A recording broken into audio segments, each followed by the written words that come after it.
Hello viewers, welcome back to my channel. మేమైతే కోటిలింగేశ్వర స్వామి టెంపుల్కి అయితే వెళ్ళాము విత్ మా అన్న వాళ్ళ ఫ్యామిలీతో. వెళ్ళి కూడా చాలా రోజులు అవుతుంది, బట్ ఇది ఫస్ట్ టైం మేము వెళ్ళినప్పుడు తీసుకున్న వీడియో. ఈ ఫస్ట్ టైం వెళ్ళొచ్చిన తర్వాత ఒక 3-4 టైమ్స్ అయితే మళ్ళీ వెళ్ళాము. కంప్లీట్ ఒక 5 టైమ్స్ అయితే వెళ్ళాము. ప్రతిసారి ఇంటికి వచ్చిన రిలేటివ్స్కి చూపించడం కోసం అయితే వెళ్ళాము. బట్ శివుడి ఆజ్ఞ లేనిదే చీమైన కుట్టదు అన్నట్లు ఆయన పిలుపు లేనిదే మేము వెళ్ళలేదు అని అయితే చెప్పగలను. అన్నిసార్లు అయితే వెళ్ళాము. ఆ వెళ్ళడానికి కూడా అదృష్టం అనేది ఉండాలి.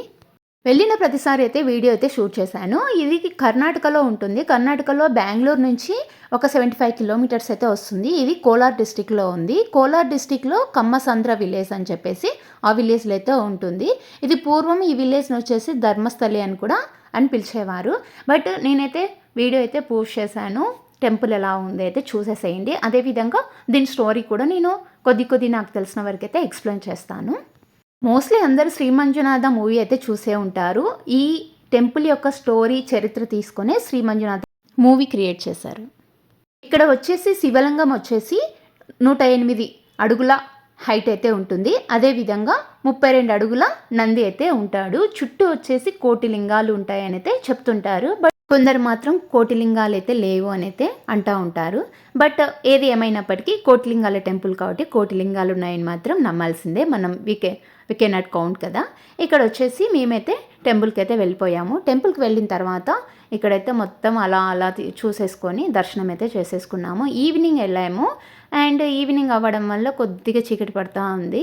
బట్ మొత్తానికైతే దర్శనం అయితే కంప్లీట్ అయిపోయింది. ఇక్కడ గోల్డెన్ కలర్లో కనపడుతుంది కదా, అదే మెయిన్ టెంపుల్ వచ్చేసి. ఇక్కడ శివయ్యతో పాటు ఇంకా చాలా టెంపుల్స్ అయితే ఉంటాయి, అమ్మవారి టెంపుల్స్.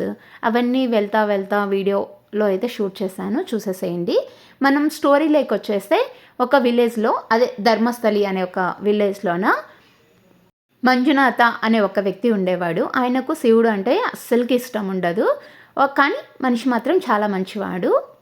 ఆయన ఒక పాఠశాలలో పిల్లలకి చదువు చెప్తూ ఉంటాడు. బట్ కొన్ని రోజులకు ఆయనకు తెలియకుండానే శివుడి మీద విపరీతమైన నమ్మకం, ప్రేమ, భక్తి అయితే కలుగుతుంది. ఒకరోజు టెంపుల్లో కోటి దీపారాధన జరుగుతూ ఉంటే ఆయన అదేవిధంగా వాళ్ళ ఫ్యామిలీతో పాటు వెళ్తాడు. ఆయన వెళ్ళగానే అక్కడికి కోటి దీపాలు మొత్తం శాంతమైపోతాయి.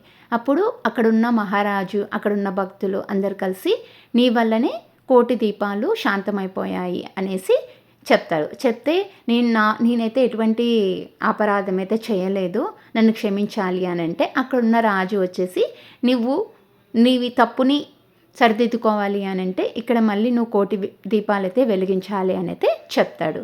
అప్పుడు ఆయన తప్పు ఏమీ లేదని చెప్పేసి ప్రూవ్ చేసుకోవడం కోసం వ్యాసమహర్షి రాసినటువంటి మహాప్రాణదీపం అనే సాంగ్ పాడేసి ఆయన భక్తిని ఆయన నిరూపించుకుంటాడు. ఆ పాటతో ఆయన అక్కడున్న కోటి దీపాలన్నిటినీ ఇంతకుముందు ఎప్పుడూ వెలగనంత మంచి జ్యోతితో వెలిగేలాగా చేస్తాడు. అప్పుడు అక్కడున్న వాళ్ళందరూ చాలా మెచ్చుకుంటారు. ఇక్కడ కోటిలింగాలు ఎలా వచ్చాయి అని అంటే, ఆయన మనం ఎవరి గురించి అయితే చెప్తున్నామో మంజునాథ అనే భక్తుడు, ఆయన దేవుణ్ణి 1,000 సార్లు విమర్శించి ఉంటాడంట ఆయన భక్తి కలగనప్పుడు శివుడి మీద. అందుకోసం అని చెప్పేసి ఆయన తప్పుని సరిదిద్దుకోవడం కోసం, ఆయన పాపాలన్నీ పోగొట్టుకోవడం కోసం కోటి లింగాలని అక్కడున్న రాజు సాయంతో, అదేవిధంగా వాళ్ళ ఫ్యామిలీ సాయంతో కోటి లింగాలని ప్రతిష్ఠించాడని చెప్పేసి ఇక్కడ ఒక చరిత్ర అయితే ఉంది. అంతేనండి story. Mostly Shri Manjunatha movie చూసిన వాళ్ళకి స్టోరీ అయితే ఈజీగా అర్థమైపోయి ఉంటుంది. అది టెంపుల్ అయితే చాలా బాగుంది. డెఫినెట్గా ఒక్కసారైనా విజిట్ చేయాల్సిన టెంపుల్ అయితే. టెంపుల్లో వెళ్తూ ఉంటే ఒక మంచి పాజిటివ్ వైబ్ అయితే వస్తూ ఉంది. మేము ఎప్పుడు బంధువులు వచ్చినా కానీ బెంగళూరులో మాకు గుర్తొచ్చేది first of all Kotilingeshwara Swamy temple, అదేవిధంగా ఆదియోగి. వీటికి మాత్రం డెఫినెట్గా వచ్చిన రిలేటివ్స్ అందరినీ విజిట్ చేసేలాగైతే తీసుకెళ్ళిపోతాము.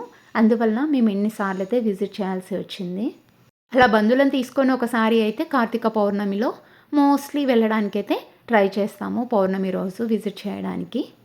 ఇక్కడ శివాలయంతో పాటు అమ్మవారి టెంపుల్, అదేవిధంగా వినాయక టెంపుల్, వెంకటేశ్వర స్వామి టెంపుల్, ఇంకా కొన్ని ఆంజనేయ స్వామి టెంపుల్, ఇదే విధంగా చాలా టెంపుల్స్ అయితే ఉన్నాయి.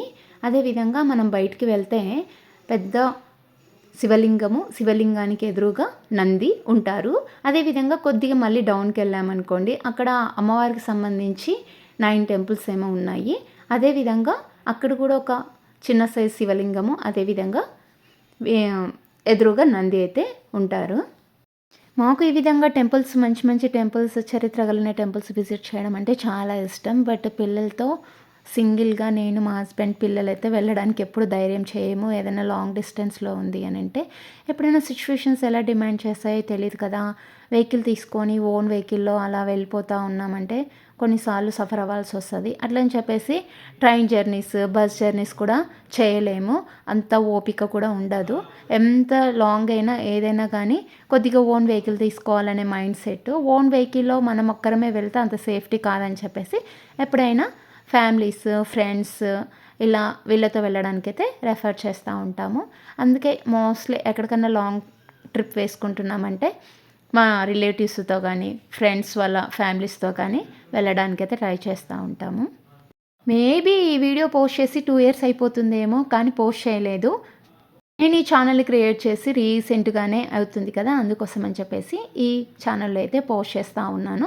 ఇంతకుముందు వ్లాగింగ్ అండ్ కుకింగ్ అన్ని వీడియోస్ ఒకే దాంట్లో పోస్ట్ చేసేదాన్ని. బట్ ఇప్పుడు కుకింగ్ మాత్రం సపరేట్ పోస్ట్ చేస్తూ ఉన్నాను అండ్ వ్లాగింగ్ వచ్చేసి ఈ ఛానల్లో మాత్రమే పోస్ట్ చేస్తూ ఉన్నాను. ఎవరికైనా కుకింగ్ ఛానల్ ఇంట్రెస్ట్ ఉంటే జేజే వెరైటీస్ అని చెప్పేసి కుకింగ్ ఛానల్ ఉంటుంది. అక్కడికి వెళ్ళేసి సబ్స్క్రైబ్ చేసేసుకొని బెల్ ఐకాన్ అయితే క్లిక్ చేసేయండి.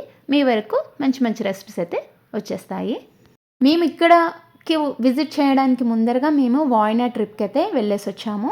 వాయనాడ్ ట్రిప్ అంతా కంప్లీట్ చేసేసుకొని ఫైనల్గా కోటిలింగేశ్వర స్వామి టెంపుల్కి అయితే దర్శనం చేసుకున్నాము. ఎందుకంటే బెంగళూరుకి నియర్గా ఉంటుంది కాబట్టి వాయనాడ్ అయితే లాంగ్ ఉంటుంది కదా, అదంతా కంప్లీట్ చేసుకొని వచ్చి ఫైనల్గా వచ్చేసి మేము ఇక్కడైతే దర్శనం చేసేసుకున్న తర్వాత మా అన్న వాళ్ళైతే వెళ్ళిపోయారు వాళ్ళ ఇంటికి.